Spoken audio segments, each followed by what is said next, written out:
جس شخص کو نیکی کر کے خوشی ہو اور برائی کر کے پریشانی ہو تو سمجھ لو وہ مومن ہے۔ زیادہ مزاح کرنے سے انسان کی عزت چلی جاتی ہے اور لوگوں سے دشمنی پیدا ہو جاتی ہے۔ مشکلیں آئیں گی اور چلی جائیں گی، بس دیکھنا یہی ہوتا ہے کہ کون کس کے ساتھ دیتا ہے۔ انسان کو برباد کرنے میں اکثر انہی لوگوں کا ہاتھ ہوتا ہے جو گلے لگ کر کہتے ہیں ہمیشہ خوش رہو، جب بات تمہاری عزت اور نفس تک پہنچ جائے تو کتنا گہرا ہی تعلق ہو ٹھوکر مار دیتی چاہیے۔ سب سے پہلے عزت ہے، تعلق تو اور بھی بن جاتے ہیں۔ گھڑی کو نہ دیکھو بلکہ وہ کرو جو گھڑی کرتی ہے، یعنی چلتے رہو۔ کسی کو برباد کرنے کی سوچ ہی تمہاری بربادی کے لیے کافی ہے۔ ہر رشتے کی قدر کریں اور خوب کریں، آخر ایک ایک کر کے سب نہیں چلے جاتے ہیں۔ بچوں بس حسرتیں اور یادیں رہ جاتی ہیں۔ لوگ راستوں کو چھوڑ دیتے ہیں مگر بحث کو نہیں چھوڑتے۔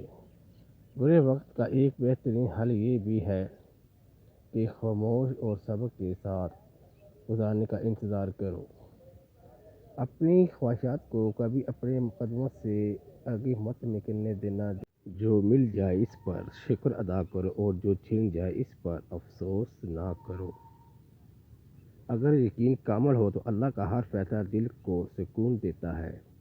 یہ کبھی مت سوچو کہ تم بہت نیک ہو، بلکہ یہ سوچو کہ تم صرف اللہ کی پردے میں ہو۔ اپنے مزاج کے خلاف بات پر مسکرا دینا لڑنے سے بہتر ہے۔ خوفناک لمحات وہ ہوتے ہیں جب ہر چیز میسر ہو سوائے ذہنی سکون کے۔ جب کسی کام کا ارادہ کر لو تو پھر اللہ پر بھروسہ رکھو، بے شک اللہ بھروسہ